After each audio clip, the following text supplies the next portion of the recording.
moderator materi 2 bersama rekan-rekan saya, yaitu Mas Galang sebagai juru kamera, Mas Rahmat Maulana sebagai penyaji, Mas Antonio sebagai pembahas 1, dan Mbak Nadia sebagai pembahas 2. Selanjutnya saya akan mempersilahkan Mas Rahmat untuk menyampaikan poin-poin penting dari materi 2. Kepada Mas Rahmat, saya persilakan.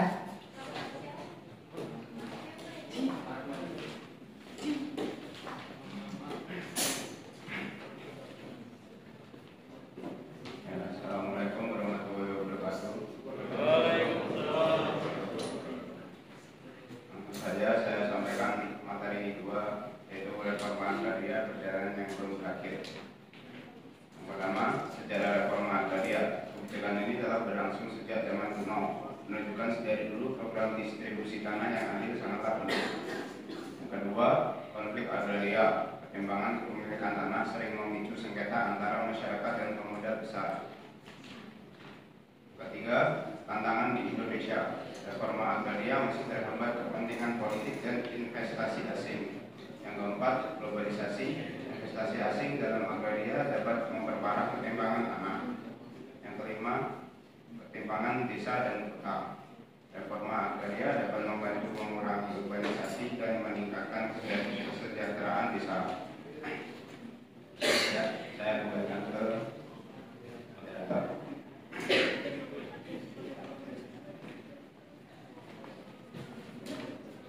Baik, terima kasih kepada Mas Adi. Selanjutnya kepada pembahas 1, Mas Anton, dipersilakan untuk memberikan komentar terhadap apa yang disajikan.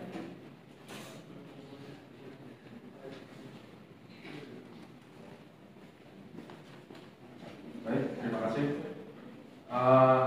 Saya di sini akan menanggapi dari materi yang sudah dipaparkan oleh penyaji, yaitu terdapat di poin 4.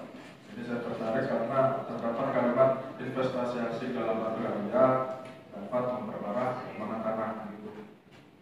Jadi yang seperti diketahui dalam beberapa tahun belakangan ini terdapat kemudahan untuk perizinan investor asing yang masuk ke Indonesia dari pemerintahan era Jokowi. Ya, sebagaimana diketahui, memang dengan adanya investor asing ini terdapat keuntungan besar yang didapatkan oleh suatu negara. Jadi keuntungannya itu seperti meningkatkan lowongan pekerjaan, kemudian memberikan kesempatan untuk saling bekerja sama dengan pengusaha asing, kemudian meningkatkan ekspor, dan kemudian juga dapat meningkatkan infrastruktur, begitu. Dan memang di tahun 2020 pun seperti yang kita tahu diberlakukannya UU Cipta Kerja itu memudahkan investor yang ingin berinvestasi di Indonesia. Kalau kita lihat dalam sisi pertama, investor asing jelas membutuhkan lahan untuk menanamkan modal di Indonesia, begitu, dan juga membutuhkan kepastian hukum hak atas tanahnya di Indonesia.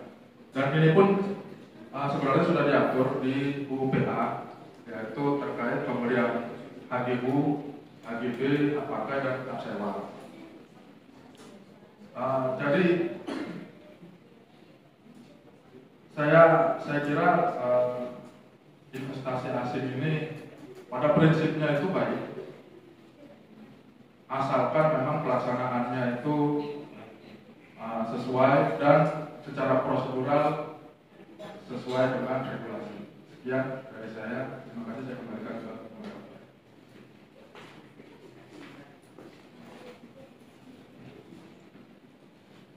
Terima kasih Mas Anton yang sudah memberikan komentar. Selanjutnya saya kembalikan kepada penyaji.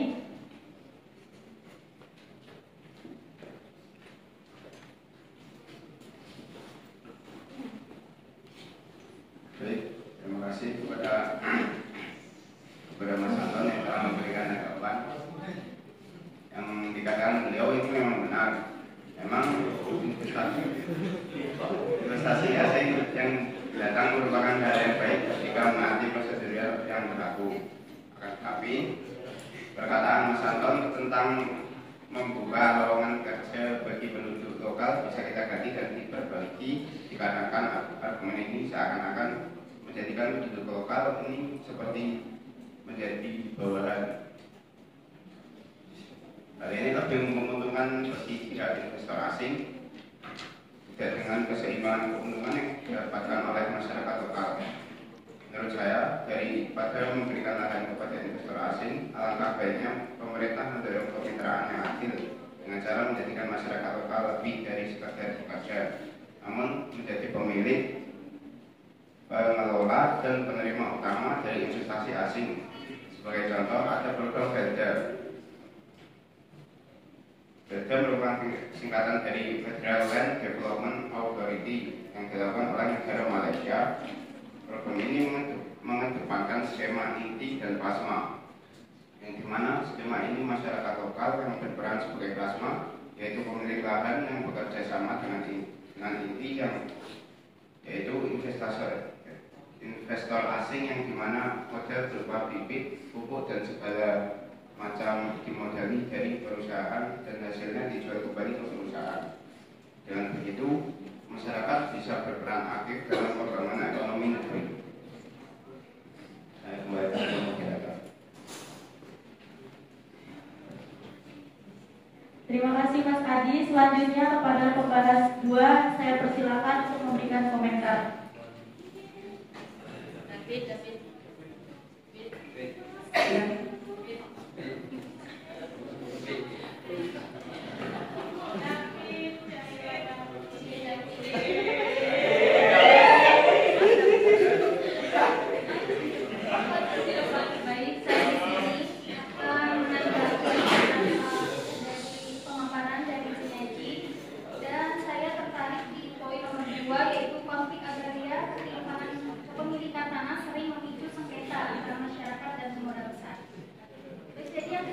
Pertimbangan pemilihan tanah di Indonesia ini berangkat dari sejarah panjang kolonialisasi dan kebijakan agraria yang tidak adil.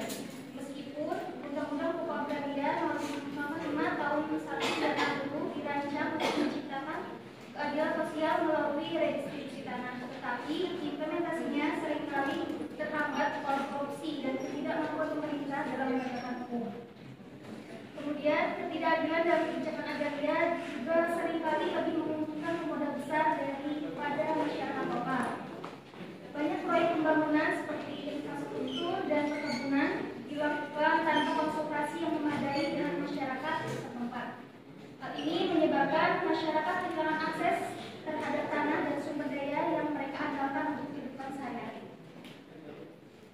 Kebijakan pemerintah seringkali bersifat kapitalistik, lebih memprioritaskan eksploitasi skala besar daripada kesejahteraan rakyat.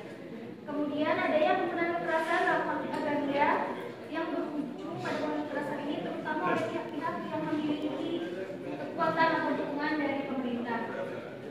Penggunaan kekerasan ini seringkali merupakan langkah pertama daripada langkah terakhir dalam penyelesaian sengketa dan menciptakan situasi di mana hak asasi manusia dilanggar.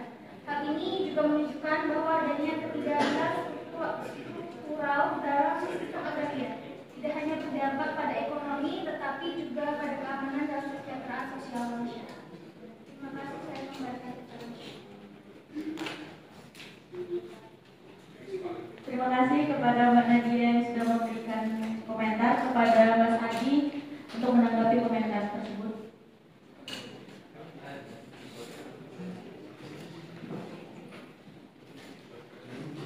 Terima kasih juga kepada Mbak Nadia sudah memberikan tanggapan. Tanggapan Mbak Nadia ini membahas tentang konflik agraria yang terus terjadi.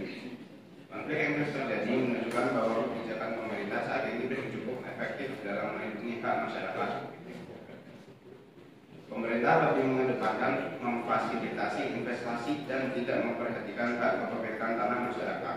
Seharusnya pemerintah selain memfasilitasi investasi, mereka harus memastikan bahwa hak kepemilikan dan akses masyarakat terhadap tanah tetap terjamin.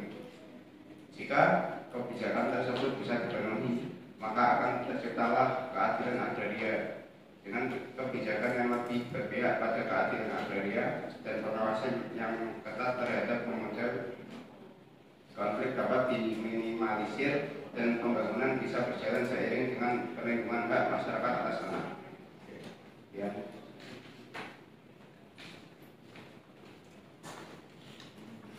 Terima kasih kepada Mas Adi. Baik, sekian dari materi 2, saya ucapkan terima kasih. Mohon maaf jika banyak kurangnya. Assalamualaikum warahmatullahi wabarakatuh.